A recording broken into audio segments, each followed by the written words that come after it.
Hello viewers. Hello viewers. Welcome to Minute Mystery. Welcome to Minute Mystery. இது 1968 இந்தியால இருக்கிற உத்தரப்பிரதேசத்துல பாத்தீங்கன்னா ஒரு அழகான பெண்மணி பிறக்குறாங்க. அந்த பெண்மணி பிறந்ததுக்கு அப்புறம் பாத்தீங்கன்னா நார்மலா எல்லா குழந்தைகளும் வளர்ற மாதிரி நார்மலா வளர ஆரம்பிக்கிறாங்க. இப்படியே வருடங்கள் ஓடுது. 1985 வருது. அந்த டைம்ல அவங்க ஒரு மர்மமான காய்ச்சல்னால பாதிக்கப்படுறாங்க. அப்படி பாதிக்கப்பட்ட அந்த காய்ச்சல்னாலே அளவுக்கு அதிகமா உடல்நலம் குன்றி சில நாட்கள்லயே இறக்கவும் செய்றாங்க. இப்படி இவங்க இறந்த உடனே அவங்க வீட்டுல இருந்த எல்லாருமே கூடி உட்கார்ந்து அழுதுட்டு இருக்காங்க. அப்படி அழுதுட்டு இருக்கப்பதான் அவங்க ஒரு வித்தியாசமான சம்பவமும் நடக்குது. அதுதான் இறந்து போன அந்த பெண்மணியோட பாடியை சுத்தி எல்லா சொந்தக்காரங்களும் உட்கார்ந்து அழுதுட்டு இருக்கிற அந்த ஒரு சமயத்துல படுத்த படுக்க இறந்து போன பாடியா இருந்த அந்த பெண்மணி திடீர்னு எழுந்து உட்கார்றாங்க. அப்படி உட்கார்ந்ததை பார்த்த உடனே அவங்க சுத்தி முத்தி உட்கார்ந்து அழுதுட்டு இருந்தாங்க பாத்தீங்களா. அவங்க எல்லாரும் உச்சக்கட்ட சாக்குக்கு போறாங்க அப்படின்னு தான் சொல்லியானோ. ஏன்னா அங்க உட்கார்ந்துட்டு இருந்த எல்லாருமே அவங்க இறந்து போயிட்டாங்க அப்படின்னு நினைச்சுதான் கடைசி 5 நிமிஷம் அழுதுட்டு இருந்தாங்க.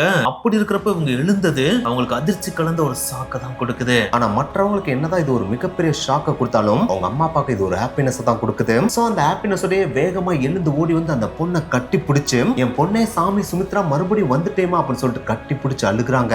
அதை பார்த்தோன்னே இறந்து போய் மறுபடியும் எழுந்து உட்கார்ந்து அந்த சுமித்ராக்குனால செம்ம ஷாக்கு. ஏன்னா சுமித்ராவுக்கு இங்க என்ன நடக்குது அப்படின்றது சுத்தமா புரியவே இல்ல.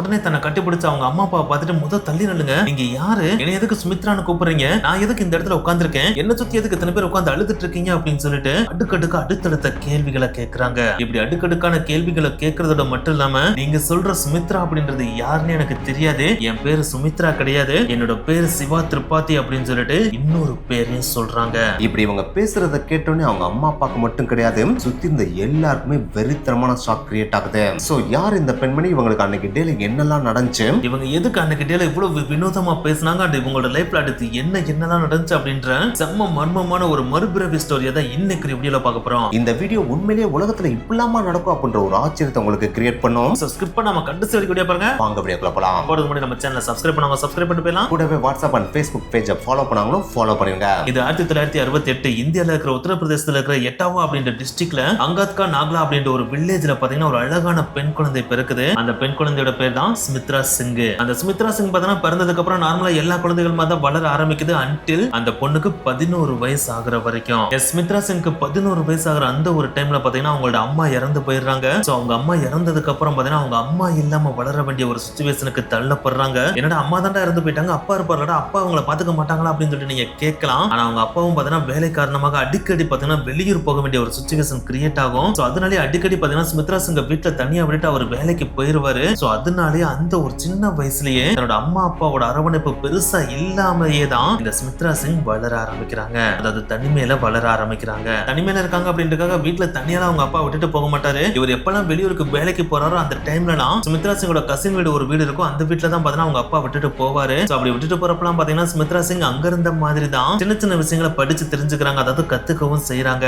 இவங்க ப்ராப்பரா பாத்தீங்கன்னா ஸ்கூல் எதுக்குமே போகல. அப்படி போகாததுனாலே கசின் வீட்டுல இருந்த மாதிரியே எப்படி எழுதுறது படிக்கிறது அப்படின்றத கொஞ்சம் கொஞ்சம் சின்ன வயசுலயே கத்துக்கிறாங்க. ஆனா என்னதான் இப்படி இவங்க கசின் வீட்டுக்கு போயிட்டு அப்ப எப்ப எழுத படிக்க கத்துக்கிட்டாலும் அதை ப்ராப்பரா ஸ்கூலுக்கு போற அளவுக்கு கத்துக்கிற முடியுமான்னு கேட்டா முடியாது இல்லையா. சோ அதனாலே அவங்களுக்கு 13 வயசானாலும் ஒரு ஒன்னாப்பு படிக்கிற பையன் இல்லாட்டினா பொண்ணு எவ்வளவு தூரம் எழுத படிக்க தெரியுமோ அந்த அளவுக்கு தான் பாத்தீங்கன்னா இவங்களுக்கு எழுதவோ படிக்கவோ தெரியவே செய்யுமா. சோ இப்படி அப்பக்கப்ப பாத்தீங்கன்னா தன்னோட அப்பாவோட தன்னோட வீட்டுல டைம் ஸ்பெண்ட் பண்றது, அதுக்கடுத்து தன்னோட அப்பா வெளியூருக்கு போயிட்டு தன்னோட கசின் வீட்டுல போயிட்டு டைம் ஸ்பெண்ட் பண்றதுன்னு சொல்லிட்டு சுமித்ரா தன்னோட வாழ்க்கையை ஓட்டிட்டு இருக்காங்க. ஆனா இப்படி சுமித்ராவோட வாழ்க்கை ஓட்டுறது அந்த அளவுக்கு பெருசா நல்லா இல்ல அப்படின்னு சொல்லிட்டு அவங்க அப்பா சுமித்ராக்கு வெறும் 13 வயசாகிறப்பயே இதுக்கு மேல நான் உன்னை தனியா வீட்டுல வச்சிருக்க விரும்பல, உனக்கு நான் கல்யாணம் பண்ணி வைக்கிறேன் அப்படின்னு சொல்லிட்டு பக்கத்துல இருக்கிற சரிபுரா அப்படின்ற கிராமத்துல இருக்கிற ஜெகதீஷ் சிங் அப்படின்ற ஒருத்தருக்கு பாத்தீங்கன்னா சுமித்ரா சிங்க கல்யாணம் பண்ணி கொடுத்துறாரு. சோ அப்படி கல்யாணம் முடிச்சதுக்கு அப்புறம் தன்னோட சொந்த ஊர்ல இருந்து சுமித்ரா சிங் இப்ப சரிபுராக்கு போயிட்டு அங்க தங்க ஆரம்பிக்கிறாங்க. சரி அங்க போனதுக்கு அப்புறமா தன்னோட ஹஸ்பண்ட் கூட இணை பிரியாம ஹாப்பியா வாழ்ந்தாங்களா அப்படின்னு கேட்டா அதுவும் கிடையாது அப்படின்னு தான் சொல்லியானோம். எப்படி சுமித்ரா சிங்கோட அப்பா அடிக்கடி வெளியூருக்கு வேலைக்கு போவாரோ அதே மாதிரி தான் இப்ப சுமித்ரா சிங்கோட ஹஸ்பண்ட் பாத்தீங்கன்னா வேலை விஷயமா வெளியூருக்கு போவாராம். அதுவும் போறவர் அவங்க அப்பா மாதிரி போயிட்டு மறுபடியும் ரிட்டர்ன் ஆயிட்டா பிரச்சனை கிடையாது. ஆனா சுமித்ரா சிங்கோட ஹஸ்பண்ட் அடிக்கடி எல்லாம் ரிட்டர்ன் ஆகவே மாட்டாராம். அவர் வேலை விஷயமா டெல்லிக்கு போவாப்லையாம். அப்படி போறவரு ஒரு நாளோ 2 நாளோ 10 நாளோ 20 நாளோ எல்லாம் கிடையாது, சில மாதங்கள் வரைக்கும் டெல்லியில அங்கேயே தங்கி வேலை பார்த்துட்டு அப்பதான் வீட்டுக்கே வருவாராம். அப்படி வந்ததுக்கு அப்புறமும் பாத்தீங்கன்னா ரொம்ப நாட்கள்லாம் தங்க மாட்டாராம். மறுபடியும் பாத்தீங்கன்னா டெல்லிக்கு கிளம்பி போய் சில மாதங்கள் அங்க தங்கி தான் வேலை பார்க்கவே செய்வாராம். சோ அதனாலேயே இதுக்கு முன்னாடி தன்னோட லைஃபை எப்படி லோன்லியா அவங்க கழித்தாங்களோ அதே மாதிரிதான் இப்பயும் சுமித்ரா சிங்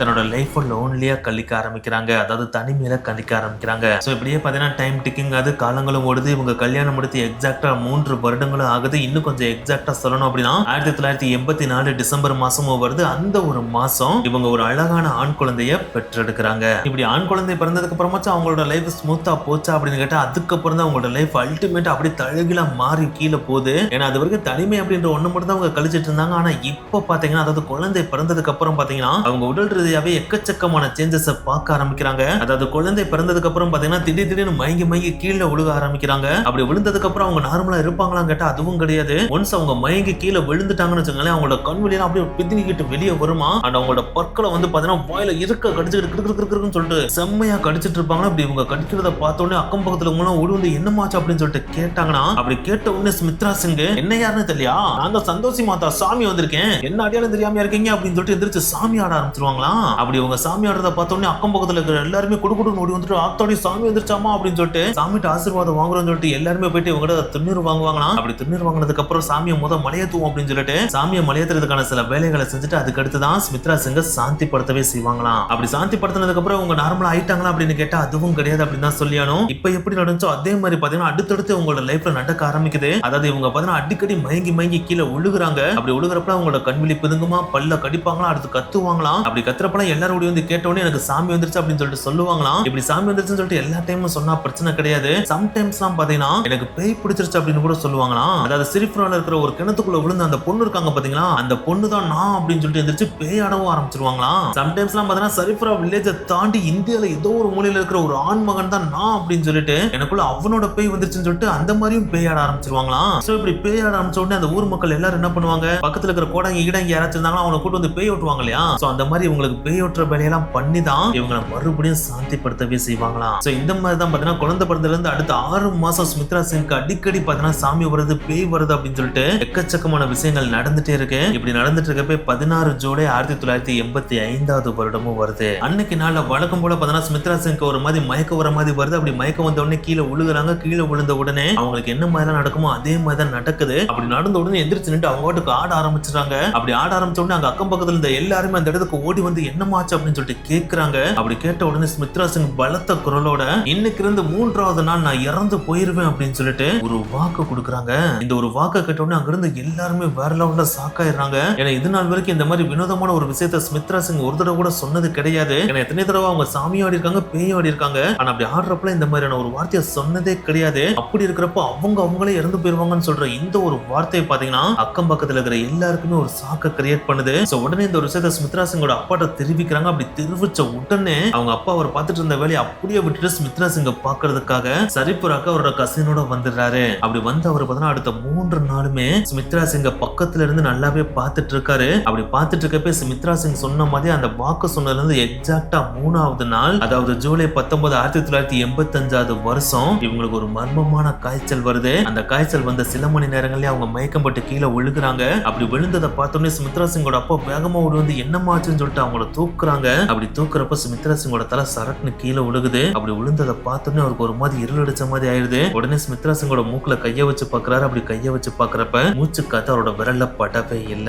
தட் மீன்ஸ் சுமித்ரா சிங் இறந்து போயிட்டாங்க. சோ தன்னோட பொண்ணுக்கு மூச்சு பேச்சு இல்லைன்றது தெரிஞ்ச உடனே கதறி கத்தி அழுகுறாரு. இப்படி ஒரு அழுகுற சத்தத்தை கேட்ட உடனே அக்கம் பக்கத்துல இருக்கிற எல்லாருமே அந்த இடத்துக்கு கூடி வந்து நிக்கிறாங்க. அப்படி நிக்கிறப்பதான் அவங்களுக்கே தெரியுது ஸ்மித்ரா சிங் சொன்ன மாதிரியே 3வது நாள் அவங்க இறந்து போயிட்டாங்க அப்படின்றது. சோ அப்படி அவங்க இறந்து போயிட்டாங்க அப்படின்றது தெரிஞ்ச உடனே வீட்டுக்கு முன்னாடி ஒரு கட்டில போட்டு அதுல படுக்க வச்சு சுத்தி உட்காந்து எல்லாருமே அழுதுட்டு இருக்காங்க. அப்படி அவங்க எல்லாருமே அழுதுட்டு இருந்த 5 நிமிடத்துல பாத்தீங்கன்னா டெட் பாடியா இருந்த ஸ்மித்ரா சிங் சரட் நிந்திரிச்சு உட்கார்றாங்க. அதை பார்த்த உடனே அங்க இருந்த எல்லாருமே சாக்காறாங்க. அப்படி சாக்கான உடனே அவங்க அப்பா வேகமா ஓடி போய் கட்டி பிடிச்சு மறுபடியும் உயிரோட வந்துட்டிய ஸ்மித்ரா சாமி அப்படின்னு சொல்லிட்டு அழுகிறாரு. அப்படி அழுத உடனே ஸ்மித்ரா அவளோட அப்பாவை லைட்டா விலக்கி விட்டு எதுக்கு என்னைய பார்த்து உங்க மக ஸ்மித்ரான்னு சொல்லிட்டு அழுகுறீங்க, நான் எப்படி இந்த இடத்துக்கு வந்தேன், என்னைய சுத்தி எதுக்கு இத்தனை பேர் உட்காந்து அழுதுட்டு இருக்கீங்க, எனக்கு இங்க என்ன நடக்குதுன்னு சுத்தமா புரியவே இல்ல. அண்ட் முக்கியமா என்னோட பேர் ஸ்மித்ரானா கிடையாது, என்னோட பேர் சிவா திருப்பாதி அப்படின்னு சொல்லிட்டு சொல்றாங்க. இத கேட்ட உடனே அங்க இருந்த எல்லாருமே வேற லெவல்ல சாக்காராங்க. அப்படி ஷாக்கான உடனே என்னமா சொல்ற, ஏமா இப்பெல்லாம் பேசிட்டு இருக்க, உன் பேர் சிவா திருப்பாதி எல்லாம் கிடையாது, உன் பேர் சுமித்ரா சிங், உனக்கு இப்பதான் ரீசெண்டா 9 மாசத்துக்கு முன்னாடி ஒரு குழந்தை கூட பிறந்துச்சு, அந்த குழந்தை கூட இங்கதாம இருக்கு அப்படின்னு சொல்லிட்டு அந்த குழந்தைய தூக்கி காட்டுறாங்க. ஆனா என்னத்தை இவங்க குழந்தைய தூக்கி காட்டினாலும் எவ்வளவுதான் கன்வின்ஸ் பண்ணாலும் என் பேர் சுமித்ரா சிங்லாம் கிடையாது, சிவா திருப்பதி தான் அப்படின்னு சொல்லிட்டு அடிச்சு சொல்றாங்க. சோ இப்படி சுமித்ரா சிங் பேசுறத பார்த்தோன்னே அங்க இருந்த எல்லாருமே முடிவு பண்ணிடுறாங்க சுமித்ரா சிங்குக்குள்ள மறுபடியும் பேய் போயிடுச்சு, அந்த பேயோட பேர் தான் சிவா திருப்பதி போல. சோ இவளுக்கு வழக்கம் போல பேய் ஓட்டினாதான் நம்மளால சுமித்ரா சிங்க கொண்டு வர முடியும் அப்படின்னு சொல்லிட்டு பேய் ஓட்டுறதுக்கு கோடாங்கியை கூட்டு வந்துறாங்க.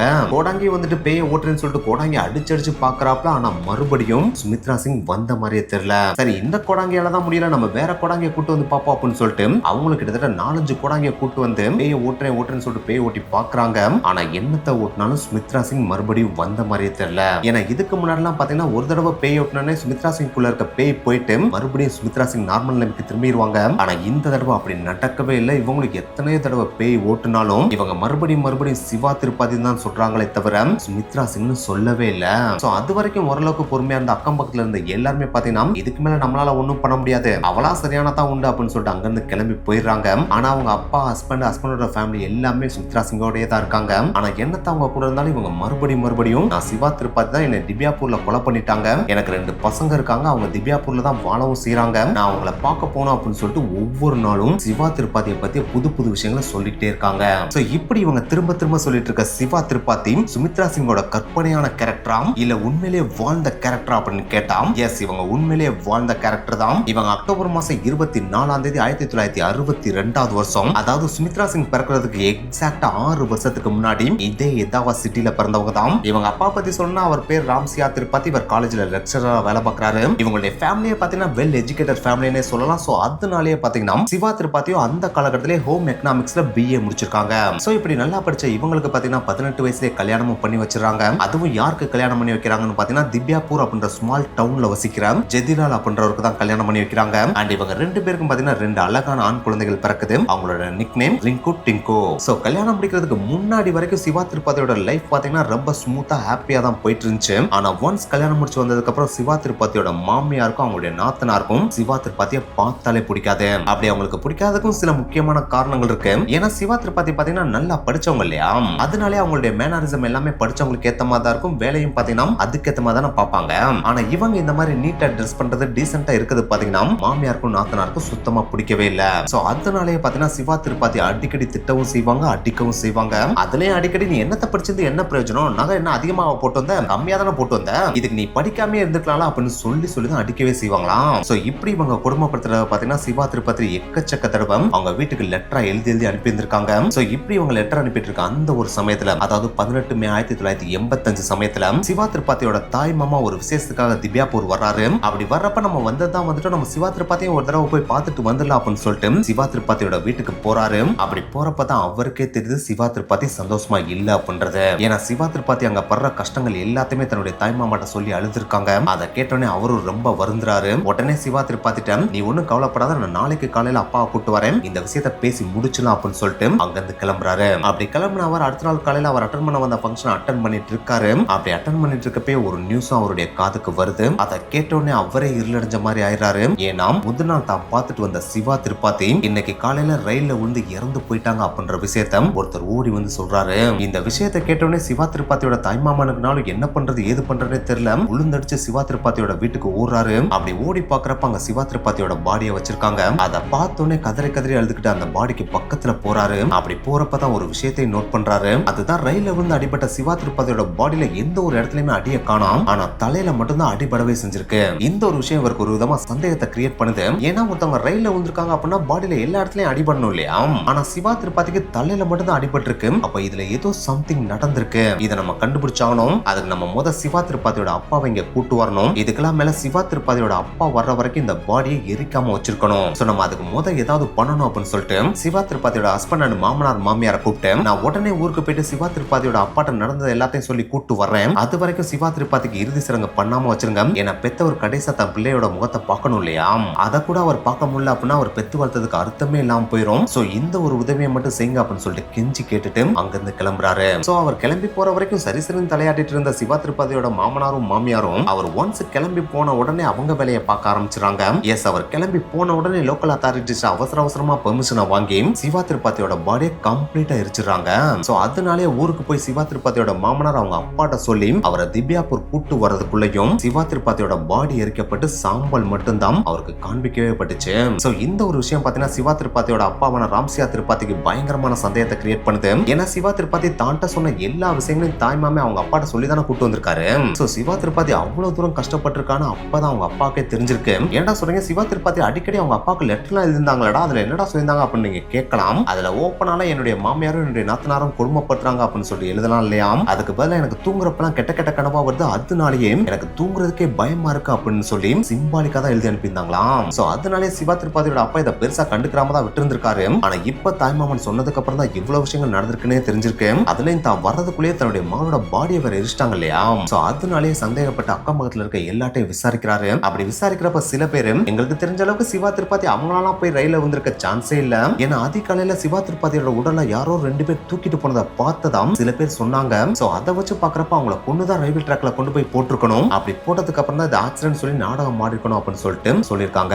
சோ இந்த விஷயங்கள்லாம் கேட்டோடனே ராம்சியா திருப்பாத்திக்கணும்னு செம்ம கோவம் வந்துருது. அப்படி கோவம் வந்த உடனே என் பொண்ணு இறப்பு மேல எனக்கு சந்தேகமா இருக்கு அப்படின்னு சொல்லி போலீஸ் ஸ்டேஷன்ல போய் கம்ப்ளைண்ட் கொடுத்துறாரு. அப்படி கம்ப்ளைண்ட் பண்ணோடனே சந்தேகத்தின் பேர்ல சிவா திருப்பாத்தியோட ஹஸ்பண்டையும் மாமனாரையும் அரெஸ்ட் பண்ணிடுறாங்க. ஆனா என்னதான் அரெஸ்ட் பண்ணாலும் சிவா திருப்பாத்தியை இவங்க தான் கொண்டாங்க அப்படின்றதுக்கு போதுமான ஆதாரங்கள் இல்லாதனால பின்னாட்கள்ல அவங்கள ரிலீஸும் பண்ணிடுறாங்க. அதுக்கடுத்து கொஞ்ச நாள் கழிச்சு மாமியாரையும் நாத்தனாரையும் அரெஸ்ட் பண்றாங்க. ஆனா அவங்களுக்கு எதிராகவும் எந்த விதமான ஆதாரங்களும் இல்லாதனால அவங்களையும் கொஞ்ச நாள்லயே ரிலீஸ் பண்ணிடுறாங்க. சோ அந்த டைம்ல இந்த ஒரு நியூஸ் சென்சேஷனா இருந்தனாலேயே நியூஸ் பேப்பர்ல பிரிண்ட் பண்ணப்பட்டு வெளியிடவும் பட்டது. சோ இப்படி மே 19 1985 வருஷம் இருந்து போன சிவா திருப்பாதி தான் நான் அப்படின்னு சொல்லிட்டு திரும்ப சொல்லிட்டு இருந்திருக்காங்க நம்ம சுமித்ரா சிங். சோ இப்படி அவங்க திரும்ப நான் சுமித்ரா சிங் இல்ல சிவா திருப்பாதின்னு சொல்லிட்டு இருக்கிற இந்த ஒரு விஷயம் பார்த்தீங்கன்னா காட்டு தீ மாதிரி அடுத்து பரவ ஆரம்பிக்குது. ஏன்னா இவங்க நார்மலா எனக்குள்ள பேய் வந்துருச்சு அப்படின்னு சொல்லிட்டு சொன்னா கூட பெருசா பரவி இருக்காது. ஆனா இறந்து போயிட்டு அடுத்த 5 நிமிஷம் கழிச்சு மறுபடியும் உயிர்த்தெழுந்து வந்து நான் இல்ல நான் சிவா திருப்பாதி அப்படின்ற இன்னொரு பொண்ணு அப்படின்னு சொல்லிட்டு சொல்றாங்க அப்படின்னா இது சாதாரண நியூஸ் கிடையாது இல்லையா. இது கொஞ்சம் வினோதமான அதே நேரத்துல அதிசயமான அதே நேரத்துல மிராக்கலான ஒரு விஷயம் அப்படின்னு கூட சொல்லலாம் இல்லையா. சோ அதனாலேயே இது மக்கள் மத்தியில ஒரு மிகப்பெரிய பேச்சு பொருளா மாறுது. அதுவே பாத்தீங்கன்னா காட்டு தீ மாதிரி அடுத்தடுத்து பரவ ஆரம்பிக்குது. சோ அதனாலே அது வரைக்கும் சரிப்புறால மட்டுமே அளவுக்கு அதிகமா பேசப்பட்டு இருந்த இந்த ஒரு இன்சிடென்ட் பாத்தீங்கன்னா அடுத்து கொஞ்சம் கொஞ்சமா அவங்களோட வில்லேஜை தாண்டி வெளியே பரவ ஆரம்பிக்குது. இப்படியே கொஞ்சமா பரவி கடைசியா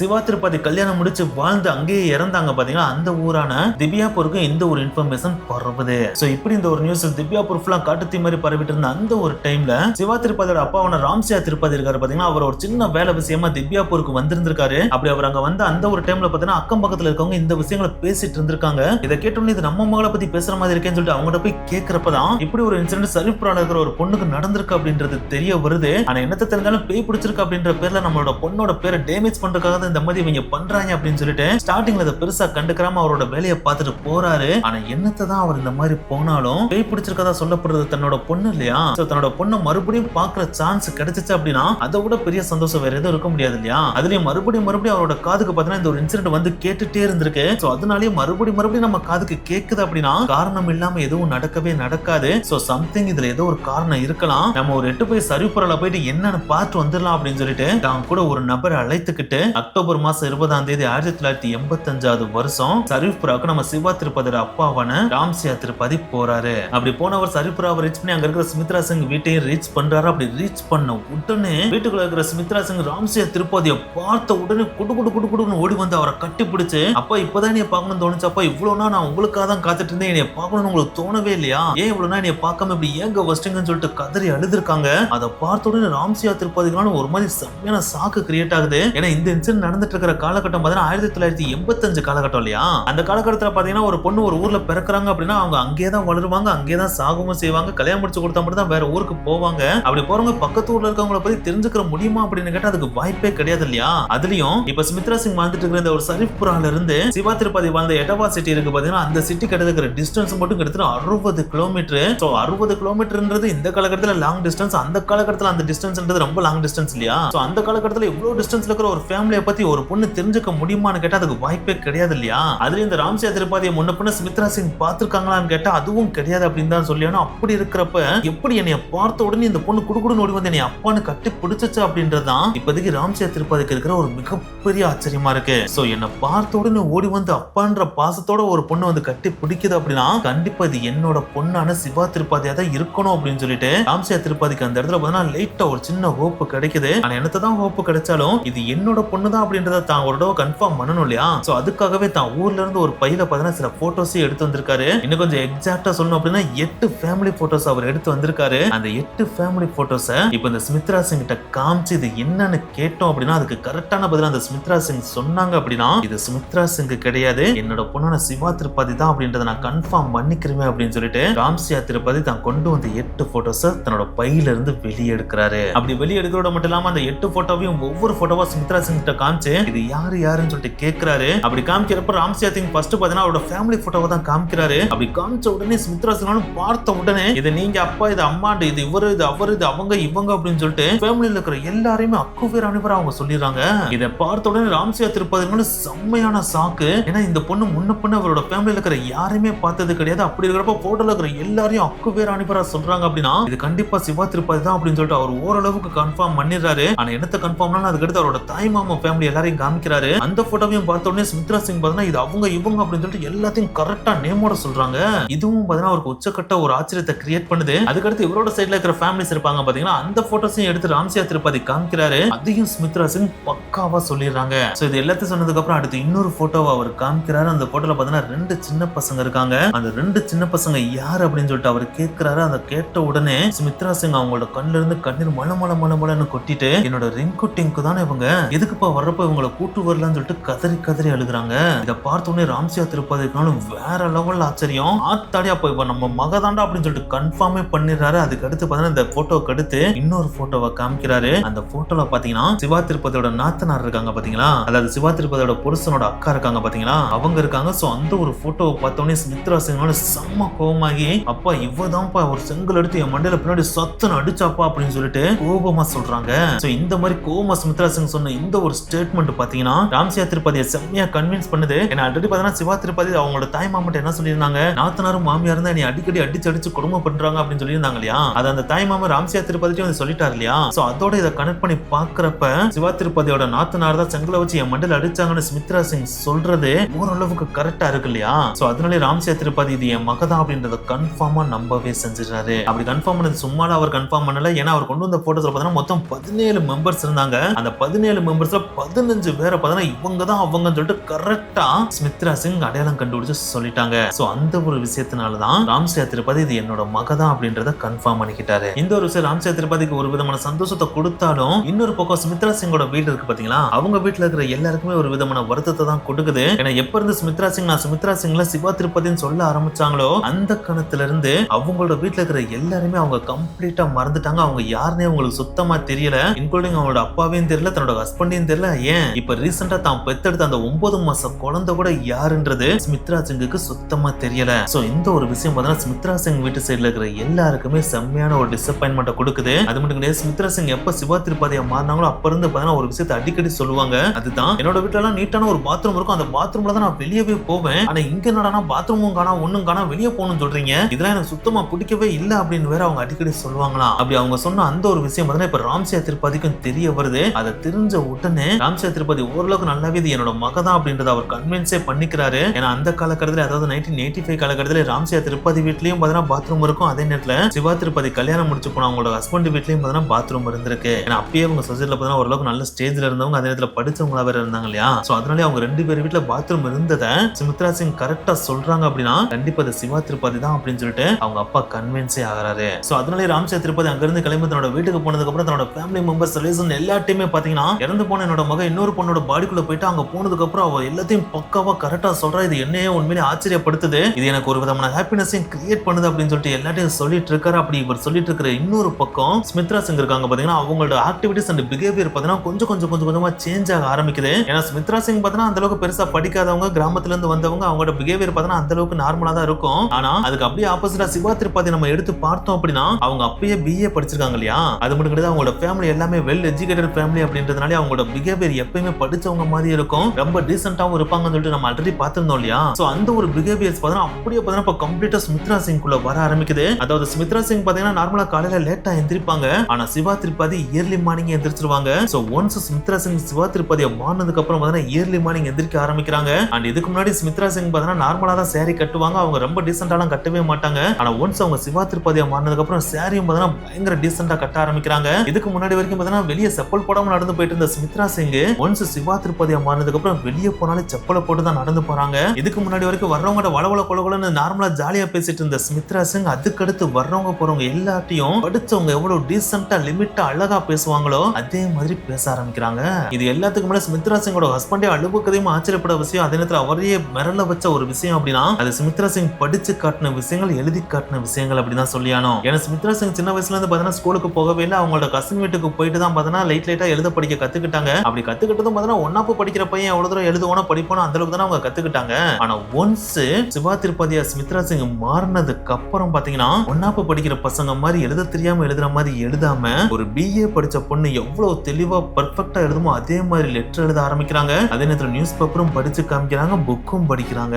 சோ இந்த ஒரு விஷயம் பாத்தீங்கன்னா சுமித்ரா சிங்கோட ஹஸ்பண்டுக்கே செம்மையான ஒரு ஷாக்கிங்க கிரியேட் பண்ணுது. சோ அதெல்லாம் பாக்குறப்ப மேபி முன்னாடி இருந்த சுமித்ரா சிங் இப்ப சுமித்ரா சிங்கே கிடையாது, இது வேற ஏதோ ஒரு பொண்ணு அப்படின்றத ஓரளவுக்கு அவருமே கன்வின்ஸ் பண்ணிக்கிறாரு. அதுக்கு ஒரு முக்கியமான காரணமும் இருக்கு. ஏன்னா அதுக்கு முன்னாடி வரைக்கும் சுமித்ரா சிங் பார்த்தா தன்னோட ஹஸ்பண்டோட க்ளோஸா தான் இருப்பாங்க. ஆனா ஒன்ஸ் அவங்க சிவா திரிபாதியா மாறினதுக்கு அப்புறம் தன்னோட ஹஸ்பண்டுக்கு பக்கத்துல கூட போகவே மாட்டேன்ட்டாங்களாம். ஏன் வர மாட்டேன்ற அப்படின்னு சொல்லிட்டு கேட்டா நீ என்னோட ஹஸ்பண்டே கிடையாதுன்னு சொல்லிட்டு தூரமா போய் உட்காந்துக்குவாங்களாம். சோ இந்த ஒரு விஷயமும் சுமித்ரா சிங்கோட ஹஸ்பண்டுக்கு இவரோட பாடிக்குள்ள இருக்குது வேற ஏதோ ஒரு பொண்ணு அப்படின்றத நல்லாவே கன்வின்ஸ் பண்ணுது. சோ இவ்வளவு விஷயங்கள் ஸ்ட்ரேஞ்சா நடக்குது. அதே நேரத்தில் இவ்வளவு தூரம் கேரக்டரைசேஷன் சேஞ்ச் ஆகுது அப்படின்னா இது சாதாரண விஷயம் கிடையாது, மிகப்பெரிய மிராக்கலான அதே நேரத்தில் ஆச்சரியமான விஷயம் இல்லையா? சோ அதனால இந்த ஒரு இன்சிடென்ட் பார்த்தீங்கன்னா காட்டு தீ மாதிரி அந்த காலகட்டத்தில் எல்லா இடத்துக்குமே பரவ ஆரம்பிக்குது. சோ இப்படி காட்டு தீ மாதிரி பரவன இந்த ஒரு இன்சிடென்ட் பாத்தீங்கன்னா மறுபிறவியை பத்தி ஆராய்ச்சி பண்ற ஆராய்ச்சியாளரோட காதுகளுக்கு எட்டுது. அதுலயும் முக்கியமா மறுபிறவியை பத்தி ஆராய்ச்சி பண்றதுல எக்ஸ்பர்ட்டான அயான் ஸ்டீவன்சனோட காதுகளுக்கு எட்டுது. சோ அவர் இந்த நியூஸை பத்தி கேள்விப்பட்ட உடனே இன்னொரு ரீஇன்கார்னேஷன் ரிசர்ச்சரான ஜஸ்வந்த் பஸ்ரிச்சாவையும் கூப்பிட்டுக்கிட்டு இந்த ஒரு கேஸை இன்வெஸ்டிகேட் பண்றதுக்காக அக்டோபர் மாசம் 1985 வருஷம் சரிஃப்ராக்கு வராரு. அப்படி வந்த இவங்க முதல் கட்ட இன்வெஸ்டிகேஷனை என்ன பண்ணாங்கன்னு பாத்தீங்கன்னா சுமித்ரா சிங் இறந்துட்டு மறுபடியும் உயிர் தெழுந்தாங்க பாத்தீங்களா, அந்த ஒரு சமயத்துல யார் யாரெல்லாம் அந்த ஒரு இடத்துல இருந்தாங்களோ அவங்கள கூப்பிட்டு இன்வெஸ்டிகேட் பண்றதா இவருடைய முதல் கட்ட இன்வெஸ்டிகேஷனாவே இருந்துச்சு. சோ அவங்க எல்லாத்தையும் கூப்பிட்டு தனித்தனியா இன்வெஸ்டிகேட் பண்றாரு. அதாவது உண்மையிலேயே இவங்க இறந்துதான் மறுபடியும் உயிர் பெற்று எழுந்தாங்களா அப்படின்றத கன்ஃபார்ம் பண்றாரு. அப்படி கன்ஃபார்ம் பண்ணோடனே அடுத்த கட்டமா சுமித்ரா சிங் சிவா திரிபாதியா டிரான்ஸ்ஃபர்மேஷன் ஆனாங்க பாத்தீங்களா, அதை யார் யாரெல்லாம் பார்த்தாங்களோ அவங்கள கூப்பிட்டு தனித்தனியா இன்டர்வியூ பண்றாரு. அதுக்கடுத்து பாத்தீங்கன்னா சுமித்ரா சிங்கோட ஃபேமிலியையும் கூப்பிட்டு இன்டர்வியூ பண்றாரு, சிவா திரிபாதியோட ஃபேமிலியையும் கூப்பிட்டு இன்டர்வியூ பண்றாரு. அதுக்கப்புறம் இந்த நியூஸை பத்தி கேள்விப்பட்ட எல்லாரையும் கூப்பிட்டு தனித்தனியா இன்டர்வியூ பண்றாங்க. இப்படி இவங்க இன்வெஸ்டிகேஷன் பண்ணது ஒரு நாள் 2 நாள்ல எல்லாம் முடியல. 1985 வருஷம் அக்டோபர் மாசம் ஃபுல்லா நடக்குது, நவம்பர் மாசம் ஃபுல்லா நடக்குது, 1986 வருஷம் அதாவது அடுத்த வருஷம் பிப்ரவரி மாசம் ஃபுல்லா நடக்குது, மார்ச் மாசம் ஃபுல்லா நடக்குது. அதாவது இன்வெஸ்டிகேஷன் மட்டும் கிட்டத்தட்ட 4 மாதங்கள் நடக்குது. இந்த 4 மாதங்களோட மட்டும் இல்லாம இந்த இன்வெஸ்டிகேஷன் எனக்கு பத்தாது, புதுசா ரீஇன்வெஸ்டிகேஷன் பண்ணணும் அப்படின்னு சொல்லிட்டு மூன்றாவது ஒரு ரீஇன்கார்னேஷன் ரிசர்ச்சரும் வராரு. அவருடைய பேர் தான் நிக்கோலஸ் மெக்லின் ரைஸ். இவரும் பாத்தீங்கன்னா சரிஃபுரா, அங்காத்கா, நகுலா அப்புறம் அதை சுத்தி இருக்கிற 4 டவுனை பாத்தீங்கன்னா கிட்டத்தட்ட நவம்பர் 1986, பிப்ரவரி 1987, அக்டோபர் 1987 சொல்லிட்டு 3 மாசமா மாத்தி மாத்தி டாப் டு பாட்டம் இன்வெஸ்டிகேஷன் பண்ணிக்கிட்டே இருக்காரு. அப்படி இன்வெஸ்டிகேஷன் பண்றப்ப இவங்களுடைய முக்கியமான நோக்கமே இது மறுபிறவியா அப்படின்றத கன்ஃபார்ம் பண்றதுதான் இருந்துச்சு. அப்படி கன்ஃபார்ம் பண்ணனும்னா அவங்க 2 விஷயத்தை முக்கியமா நோட் பண்ணி ஆகணும். ஒன்னு, சிவா திரிபாதி இறந்த அந்த மர்டர் நியூஸ் இருக்கு பாத்தீங்களா, அது நியூஸ் பேப்பர்ல வந்துச்சு பாத்தீங்களா, அந்த நியூஸை சுமித்ரா சிங் படிச்சிருக்க கூடாது. ஏன்னா அதை படிச்சு கூட இந்த மாதிரி ஒப்பிக்கலாம் இல்லையா. சப்போஸ் அந்த நியூஸை படிச்சிருந்தாலும் அந்த நியூஸ்ல வராத சிவா திரிபாதியை பத்திய பல விஷயங்களை இவங்க சொல்லிருக்காங்களா அப்படின்றத இன்வெஸ்டிகேஷன் பண்ணி கண்டுபிடிக்கிறாங்க. அடுத்து இன்னொரு விஷயத்துல இவங்க கண்ணும் கருத்துமா இருக்காங்க. அதுதான் சிவா திரிபாதியோட ஃபேமிலியும் சுமித்ரா சிங்கோட ஃபேமிலியும் எந்த காலகட்டத்திலையும் மீட் பண்ணாம இருந்திருக்காங்களா அப்படின்றத கண்டுபிடிக்கிறது. ஏன்னா அவங்க மீட் பண்ணாம இருந்திருந்தா தான் இது ரீஇன்கார்னேஷன் ஆகும் இல்லையா. சப்போஸ் இந்த 2 ஃபேமிலியும் மீட் பண்ணியிருந்தாங்கன்னா இவங்களுடைய டீடைல் எல்லாம் இவங்க கெட் பண்ணிருக்கலாம் இல்லையா. அப்படி பண்ணியிருந்தாங்க அப்படின்னா இது மறுபிறவி ஆகாது இல்லையா. அந்த டீடைலை இவங்க கண்ணும் கருத்துமா வச்சு இன்வெஸ்டிகேஷன் பண்ணியிருந்திருக்காங்க. இப்படி இவங்க ஒரு பக்கம் இன்வெஸ்டிகேஷன் பண்ணிட்டு இருக்கப்ப இன்னொரு பக்கம் மார்ச் 1987 வருஷம் பரமேஸ்வர் தயால் அப்படின்ற சைக்காலஜிஸ்ட் பாத்தீங்கன்னா சிவா திரிபாதியோட ஹேண்ட் ரைட்டிங்கும் சுமித்ரா சிங் சிவா திரிபாதியா டிரான்ஸ்ஃபர்மேஷன் ஆனதுக்கு அப்புறம் வந்த ஹேண்ட் ரைட்டிங்கும் சேமா இருக்கா அப்படின்றத ஹேண்ட் ரைட்டிங் அனலைசிஸ் பண்ணிட்டு இருக்காரு. சோ இப்படி இவங்க எல்லாருமே டாப் டு பாட்டம் இன்வெஸ்டிகேஷன் பண்ணி ஒரு ரிப்போர்ட்டை சப்மிட் பண்றாங்க. அந்த ரிப்போர்ட்ல என்ன ரிசல்ட் வந்துச்சு அப்படின்றத பாக்குறதுக்கு முன்னாடி இந்த ஒரு கேஸை இன்னொரு தடவை அதாவது 2009 வருஷம் ஆண்டோனியா மில்ஸ், குல்தீப் தின்மன் அப்படின்ற 2 இன்வெஸ்டிகேட்டர் வந்து திருப்பி இந்த கேஸை ரீஇன்வெஸ்டிகேஷன் பண்றாங்க. இப்படி இவங்க ரீஇன்வெஸ்டிகேட் பண்றதுக்கு ஒரு முக்கியமான காரணமும் இருக்கு. ஏன்னா சுமித்ரா சிங் கடைசி வரைக்கும் சிவா திரிபாதியா தான் வாழ்ந்தாங்களா அப்படின்றதுக்காக தான் இத்தனை வருடங்கள் கழிச்சு அதாவது 2009 வருஷம் ஆண்டோனியா மில்ஸும் குல்தீப் தின்மனும் வந்து ரீஇன்வெஸ்டிகேஷனும் பண்ணிருக்காங்க. அப்படி பண்ணிட்டு அவங்களும் ஒரு ரிப்போர்ட்டை சப்மிட் பண்றாங்க. சோ இப்படி சப்மிட் பண்ண ரிப்போர்ட்ல முக்கியமா நம்ம பார்க்க வேண்டியது இயான் ஸ்டீவன்சன் அண்ட் கொலீக்ஸ் இருக்காங்க பாத்தீங்கன்னா, அவங்க சப்மிட் பண்ண ரிப்போர்ட்ல என்ன மென்ஷன் பண்ணிருக்காங்கன்னா சுமித்ரா சிங் ஒன்ஸ் சிவா திரிபாதியா மாறினாங்க பாத்தீங்களா, அப்படி மாறினதுக்கு அப்புறம் சிவா திரிபாதி ஃபேமிலில இருக்கிற கிட்டத்தட்ட 23 பேரை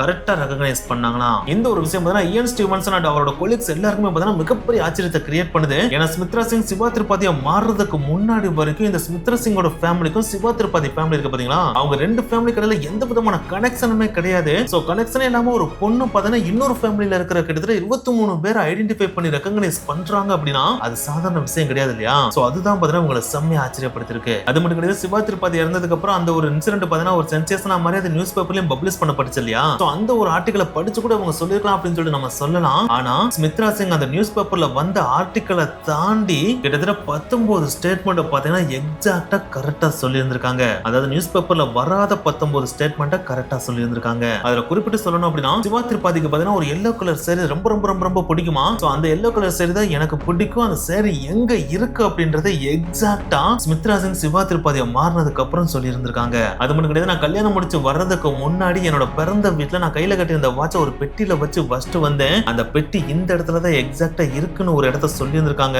அங்க போய் பாக்குறப்ப அந்த பெட்டி இருந்திருக்கு, அந்த பெட்டிக்குள்ள வாட்ச் இருந்திருக்கு. அது மட்டும் கிடையாது, இந்த சிவா திரிபாதியோட தாய் மாமன்கள் இருக்காங்க பாத்தீங்களா, அந்த தாய் மாமன் ஃபேமிலியில மூத்தவர் இவர், இளையவர் இவர், நடுவலையானவர், அதுக்கடுத்து 4வது இவர், 5வது இவர்னு சொல்லிட்டு எல்லாரையும் பெர்ஃபெக்ட்டா ஆர்டர் வைஸ் கரெக்டாவும் சொல்லி இருந்திருக்காங்க. இதுக்கெல்லாம் சிவா திரிபாதி பிறந்த வீட்டுல பாத்தீங்கன்னா ஒரு பெட் அனிமல் இருந்திருக்கு. அந்த பெட் அனிமல் இதுதான் அப்படின்னு சொல்லிட்டு அந்த அனிமலையும் சொல்லியிருக்காங்க. அந்த அனிமலுக்கு வச்ச பேரையும் அவங்க கரெக்டா சொல்லி இருந்திருக்காங்க. இது மட்டுமா, இந்த சிவா திரிபாதி சின்ன வயசுல படிச்ச 2 ஸ்கூலோட நேமையும் கரெக்டா சொல்லி இருந்திருக்காங்க. இதுக்கெல்லாம் மேல தனக்கு பிறந்த 2 பசங்களோட நிக் நேம் இருக்கு பாத்தீங்களா, அதாவது ரிங்கு டிங்கு இருக்கு பாத்தீங்களா, அந்த நேமையும் கரெக்டா சொல்லி இருந்திருக்காங்க. இதுக்கெல்லாம் மேல இவங்களோட 2 பிரதர் நேம், 2 சிஸ்டர் நேம், 2 தாய் மாமங்க நேம், 2 அத்தை நேம் அண்ட் 2 ஃப்ரெண்ட்ஸ் நேம்னு சொல்லிட்டு இவங்க எல்லார் நேமையுமே கரெக்டாவும் சொல்லி இருந்திருக்காங்க. சோ இப்படி இயன் ஸ்டீவன்சன் அண்ட் அவங்களோட கலீக்ஸ் எல்லாருமே பாத்தீங்கன்னா கிட்டத்தட்ட 2 வருஷமா கஷ்டப்பட்டு பண்ண இந்த ஒரு இன்வெஸ்டிகேஷனோட ரிசல்ட்டா ஒரு ரிப்போர்ட்டை வெளியிடுறாங்க. அதுதான் இந்த case typology of possession and reincarnation அப்படின்னு சொல்லிட்டு வெளியிடுறாங்க. அதாவது இத முழுசா மறுபிறவி அப்படின்னு நம்மளால சொல்லிட முடியாது, முழுசா இத பொசஷன் அப்படின்னு சொல்லிட முடியாது, இது 2 கலந்த கலவையா தான் இருக்கு அப்படின்னு சொல்லிட்டு ரிப்போர்ட்டை வெளியிடுறாங்க. சோ இவங்களோட கேஸ் ரிப்போர்ட் எல்லாம் படிச்ச இன்னொரு ரீஇன்கார்னேஷன் ரிசர்ச்சரான ஜேம்ஸ் மேட்லாக் அப்படின்ற ஒரு என்ன சொல்றாருன்னா, இந்த கேஸ் வேற எதுவும் கிடையாது, இது ஒரு ரீப்ளேஸ்மெண்ட் ரீஇன்கார்னேஷன் அப்படின்னு சொல்லிட்டு சொல்றாரு. அதனால ரீப்ளேஸ்மெண்ட் ரீஇன்கார்னேஷன் அப்படின்னு சொல்லிட்டு கேட்டீங்கன்னா